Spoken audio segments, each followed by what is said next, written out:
Hello বন্ধুরা, good afternoon. বন্ধুরা, শিবানী রান্নাঘরে তোমাদের সকলকে স্বাগতম। শিবানী রান্নাঘর আজকের একটা শাকের রেসিপি নিয়ে এসেছি, সেটা হচ্ছে কলমি শাক। দেখতেই পাচ্ছ কলমি শাক। আজ কলমি শাক ভেজে তোমাদের দেখাবো। আর কলমি শাকের সাথে কী কী যাবে, সাদা তেল দিয়ে যে কলমি শাক করবো, সাদা তেল, একটা কাঁচা লঙ্কা আর একটা শুকনো লঙ্কা ছোট, আর এর মধ্যে রসুন থেতো করে রেখে দিয়েছি।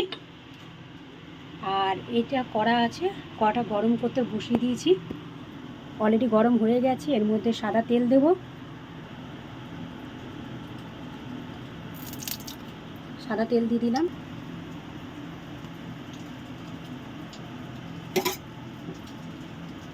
কড়াটা একটু নেড়ে নেব।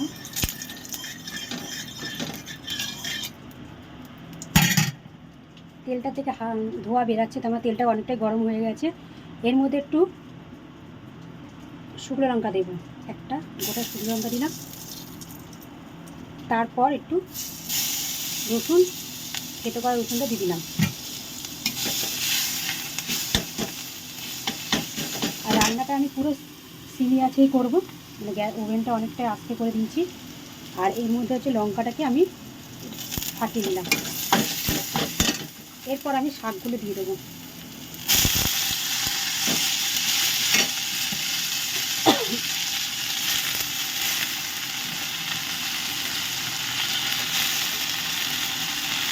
তোমরা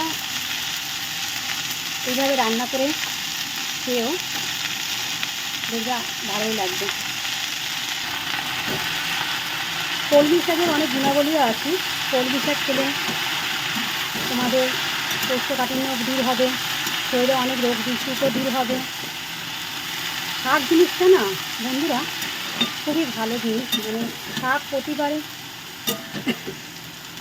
ডাক্তাররা শাক খেতেই বলে, ঠিক আছে। শাক অনেক উপকারী। এর মধ্যে নুন আর হলুদ আর চিনি দেব। দেখো বন্ধুরা, হলুদ, নুন, চিনি এই তিনটেই দিয়ে দিয়েছি। এরপর আমি এটাকে শাকটাকে পুরো মেশাবো।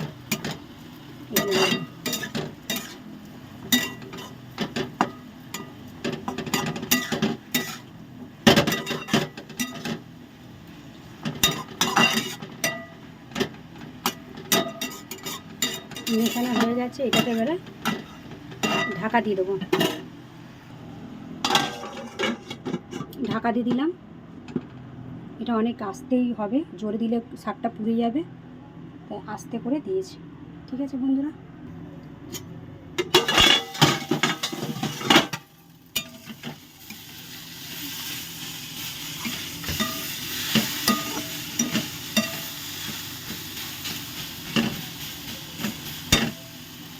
শাক ভাজা রেডি হয়ে গেছে। ঠিক আছে, একদম জল দিইনি, শুকনো, এর থেকে জল বেরিয়েছে আর শাক ভাজা পুরো রেডি হয়ে গেছে। কেমন হয়েছে শাক ভাজাটা একটু করো। চলো, বাই বাই।